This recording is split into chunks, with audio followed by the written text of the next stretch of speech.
Հայաստան դաշինքը քարոզարշավը շարունակել է Սյունիքի և Վայոց ձորի մարզերում։ Դաշինքի անդամները շփվել են քաղաքացիների հետ, ներկայացրել իր պատկերացումներն ու լուծումները։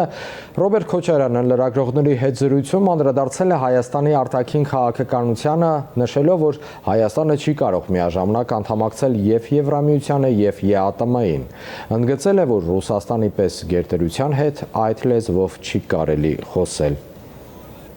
Այդ տեսանկյունից Ռուսաստանը չափազանց համբերատար է, բայց մոտեցումը հետևյալն է, եթե դու բարեկամ երկիր ես,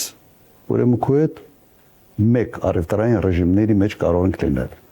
Եթե դու դուրս ես գալիս այդ բարեկամ երկրի կարգավիճակից, գնում ես դեպի երկրներ, որոնք Ռուսաստանի հետ թշնամացած են այսօր, ուրեմն դու այլ ռեժիմների մեջ կարող ես հայտնվել։ Եվ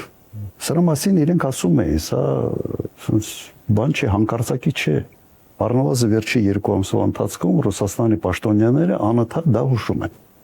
Ես իմ ելույթներում միշտ ասում եի, որ զգուշ եղեք։ Չի կարող երկրի արտաքին քաղաքականությունը համահունչ չլինի երկրի տնտեսական շահերի հետ։ Այն ինչ անում է այսօր Հայաստանի կառավարությունը, հակառակ ուղղությամբ է տանում երկրի տնտեսական շահերը։ Սա խփելու է ուղղակի ժողովրդի բարեկեցության վրա, ինչ մենք արդեն տեսնում ենք։